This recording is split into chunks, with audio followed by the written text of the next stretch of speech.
अस्सलाम वालेकुम एवरीवन, कैसे हैं आप सब। आई होप कि आप ठीक होंगे। अल्हम्दुलिल्लाह मैं भी ठीक ठाक हूँ। आज मैं आपके साथ एक रेसिपी शेयर कर रही हूँ कि हमारे घरों में जो दूध की बलाई जमा हो जाती है उससे घी बनाना बहुत मुश्किल लगता था पहले मुझे कि पहले मक्खन बनाओ फिर घी बनाओ। आज मैं आपको इतना आसान तरीके से बलाई से डायरेक्ट घी बनाना सिखाऊंगी और कुछ भी ज़ाया नहीं होगा। आखिर में उसका जो मटेरियल बच जाएगा उसकी मैं बर्फ़ी बनाऊंगी। अगर आपको ये रेसिपी सीखनी है तो ये वीडियो मुकम्मल वॉच करें। मैं आपको साथ साथ छोटे छोटे टिप्स बताऊंगी। तो चलें रेसिपी स्टार्ट करते हैं। बिस्मिल्लाहिर्रहमानिर्रहीम। यहाँ पे 3 लीटर मेरे पास बलाई जमा हो चुकी है। ये फ्रीज़र में थी तो मैंने इसको रात को बाहर निकाल के रख दिया था। अब ये रूम टेम्परेचर पे है तो इसको फ्रीज़र से निकाल के रूम टेम्परेचर पे रखना है। बलाई को पकाने के लिए कोशिश करें कि कढ़ाई ले लें। इससे एक तो चम्मच आसानी से मूव कर सकेगा और जलने का ख़तरा भी नहीं होता।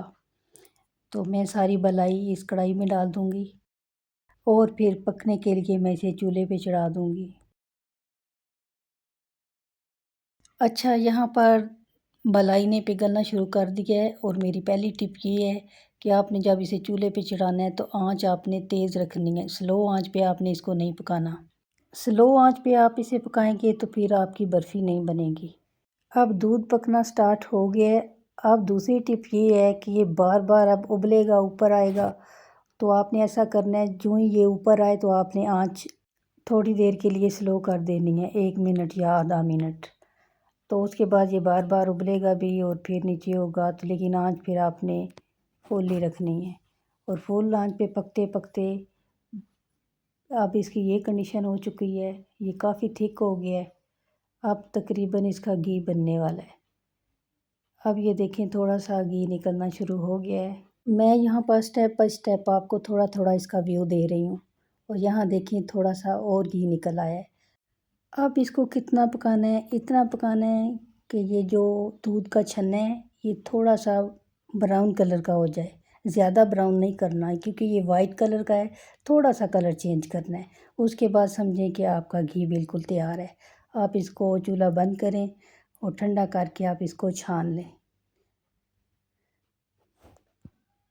तो यहाँ पे मैं हमेशा स्टील का कोई बर्तन लेती हूँ या मैं जो बर्फ़ के कटोरे वाला बर्तन होता है वो लेती हूँ। यहाँ पे आपने प्लास्टिक का बर्तन नहीं लेना।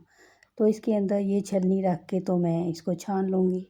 ये इस वक्त बहुत गर्म है, अगर आपके पास किसी की हेल्प हो तो आप उनसे ले लें। अब मैं इस छलनी को थोड़ा थोड़ा चमचे की मदद से दबा दबा के तो इसके अंदर जो ऑयल है वो सारा निचोड़ने की कोशिश करूँगी। अब मैं किसी और बर्तन के ऊपर इसको रख दूँगी ताकि सारा घी जो है वो निकल आए। ये कतरा कतरा करके निकलेगा, सारा एकदम से नहीं निकलेगा। तो ये देखें कितना प्यारा घी तैयार हो गया है। मुझे तकरीबन 20-25 मिनट लगे हैं इसको पकाते हुए।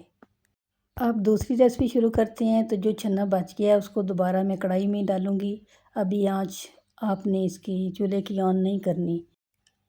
अब ये जो दूध का वेस्ट है ये तो ऑलरेडी गर्म है। इसमें 4 खाने के चम्मच मैं पाउडर शुगर शामिल करूँगी और 1 चाय का चम्मच मैं इसमें इलायची पाउडर शामिल करके उसको अच्छी तरह मिक्स करूँगी। 3 खाने के चम्मच मैं इसमें मिल्क पाउडर शामिल करूँगी।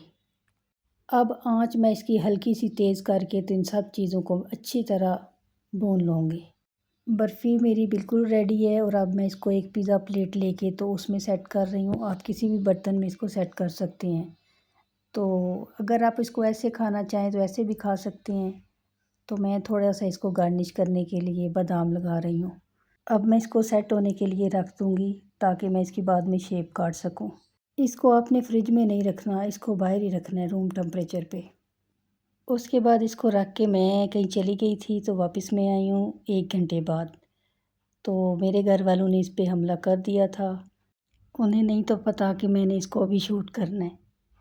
तो अब मैं इसके टुकड़े काट लूँगी। अभी ना ये बहुत सॉफ्ट है इसलिए कि ये अभी फ्रेश बनी है। अगर इसको सारी रात रखते हैं तो सुबह तक ये इससे ज़्यादा बेहतर हो जाएगी। तो ऐसे ही मैंने इसके छोटे छोटे टुकड़े काट लिए हैं। टेक्सचर इसका बिल्कुल दानेदार है और यकीन करें ये जो बाहर से बर्फ़ी हम लेके खाते हैं ये उससे कई गुना ज़्यादा बेहतर है। मेरे घर में घी ज़्यादा इस्तेमाल होता है, मक्खन नहीं होता। तो पहले मैं मलाई से मक्खन बनाती थी, फिर उस मक्खन का घी बनाती थी, लस्सी में वेस्ट कर देती थी, मैं उसको इस्तेमाल ही नहीं करती थी।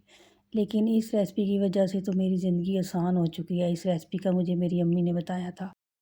तो वीडियो अच्छी लगे तो मेरे चैनल को लाइक, सब्सक्राइब, शेयर कीजिए। Thank you for watching. मिलते हैं नेक्स्ट वीडियो में इंशाल्लाह। अल्लाह हाफ़िज़। और मेरी रेसिपी को फॉलो करके आपने ज़रूर ऐसे घी बनाना है और फिर मुझे कमेंट में आके बताना है कि आपका कैसा बना। और कोई भी बात, कोई भी सवाल करना हो आप मुझे कमेंट में कर सकते हैं। Thank you. अल्लाह हाफ़िज़।